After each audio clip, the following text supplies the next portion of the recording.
नमस्ते। चलिए आज सुनते हैं एक ऐसी कहानी जो सदियों पुराने ताड़पत्रों से फुसफुसाकर हम तक पहुंची है। ये एक ऐसी कहानी है जो एक बहुत बड़ा सवाल पूछती है कि सच्चा ज्ञान आखिर मिलता कहाँ से है। असल में ये कहानी है श्रद्धा और तर्क के बीच की टक्कर की।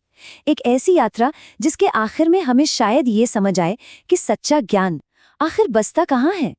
तो हमारी कहानी की शुरुआत होती है एक बहुत ही रहस्यमयी जगह से। एक ऐसी जगह जहां इतिहास और पुरानी कथाएं एक दूसरे से ऐसे मिले हुए हैं कि उन्हें अलग करना मुश्किल है। जरा सोचिए, एक गांव है और उसके बाहर एक बहुत ही प्राचीन शिव मंदिर, इतना पुराना कि लोग कहते हैं कि ये तो कलयुग के शुरू होने से भी पहले का है। और इसी मंदिर के दिल में कहीं गहराई में छिपा है एक गुप्त कमरा। और उस कमरे में क्या है? ताड़पत्रों पर लिखे हुए सदियों पुराने शास्त्र। और अब कहानी में एंट्री होती है राहुल की। राहुल कौन है? वो एक नौजवान इतिहासकार है, एक रिसर्चर, मतलब एक ऐसा इंसान जिसकी पूरी दुनिया लॉजिक और फैक्ट्स पर टिकी है। और उसका मकसद बस एक, इन छिपे हुए शास्त्रों पर रिसर्च करना और उनके सारे राज दुनिया के सामने लाना। लेकिन राहुल, जिसका दिमाग सिर्फ तर्क की भाषा समझता था, उसका सामना अब एक ऐसी चुनौती से होने वाला था जिसके बारे में उसने कभी सोचा भी नहीं था। तो सीन है रात का।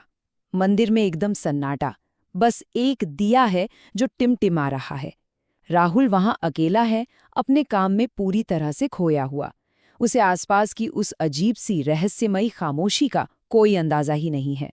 और अपने एकेडमिक ईगो में वो गांव वालों की कहानियों और चेतावनियों को यूं ही खारिज कर देता है। उसके लिए ये सब क्या था?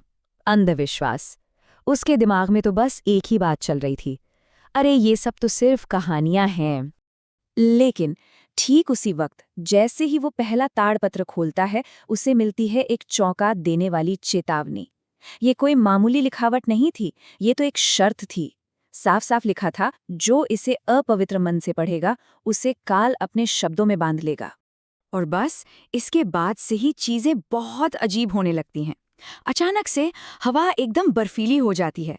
कहीं दूर से ओम नमः शिवाय का एक धीमा सा जाप सुनाई देने लगता है, जबकि वहां कोई और था ही नहीं। और सबसे सबसे ज्यादा डराने वाली बात, ताड़पत्र पर लिखे अक्षर उसकी आंखों के ठीक सामने हिलने लगते हैं। और बस यही कहानी पूरी तरह से घूम जाती है। अब राहुल का सामना एक ऐसी शक्ति से होता है जो उसके लॉजिक, उसकी समझ से बिल्कुल परे थी। और उसका जो कॉन्फिडेंस था ना, वो अब डगमगाने लगता है। और फिर फट, वो अकेला दिया भी बुझ जाता है। चारों तरफ घना अंधेरा और सन्नाटा। अब वो एक रिसर्चर नहीं था, अब वो सिर्फ एक डरा हुआ इंसान था। उसी घने अंधेरे में एक भारी गूंजती हुई आवाज एक सवाल पूछती है, एक ऐसा सवाल जो सीधे उसकी रूह में उतर जाता है। आवाज पूछती है, ज्ञान मांगने आए हो या शक्ति? असल में यह सवाल उसके इरादों का इम्तिहान था। तो अब इस मुश्किल घड़ी में राहुल के पास एक चॉइस थी। या तो वो अपने ज्ञान, अपने लॉजिक पर भरोसा करे, या फिर किसी और चीज पर। और उस एक पल में वो अपने सारे तर्क को छोड़ देता है। डर के मारे वो कसकर अपनी आंखें बंद कर लेता है और मन ही मन एक पुराना मंत्र जपना शुरू कर देता है, महामृत्युंजय मंत्र, जो शायद उसने बचपन में कभी सुना होगा। ये उसके दिमाग का फैसला नहीं था, ये एक तरह का सरेंडर था, समर्पण। और यकीन मानिए, इसका असर होता है।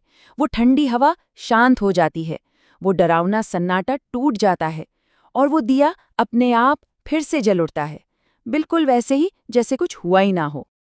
उस एक रात ने राहुल को हमेशा के लिए बदल दिया। उस अनुभव के बाद वो अब पहले वाला राहुल नहीं रहा। जब वो अपनी आंखें खोलता है तो क्या देखता है? वो ताड़पत्र अब बंद हो चुके थे और उन पर एक नई आखिरी लाइन लिखी हुई थी, जो श्रद्धा से आया वो सुरक्षित लौटा। उन शास्त्रों ने अपना फैसला सुना दिया था। तो उसका जो ट्रांसफॉर्मेशन था वो पूरा हो चुका था। वो अहंकार से श्रद्धा की तरफ और डर से शांति की तरफ बढ़ चुका था। आया तो था वो मंदिर में एक रिसर्चर बनकर, लेकिन अब वो यहाँ से एक ज्ञानी बनके निकला। तो आखिर में ये कहानी हमें क्या सिखाती है? यही कि कुछ ज्ञान सिर्फ पढ़ने की चीज नहीं होते, वो असल में एक टेस्ट होते हैं, श्रद्धा का टेस्ट और मन की पवित्रता का टेस्ट। तो ये कहानी हमें एक सवाल के साथ छोड़ जाती है। असली ज्ञान कहाँ से मिलता है?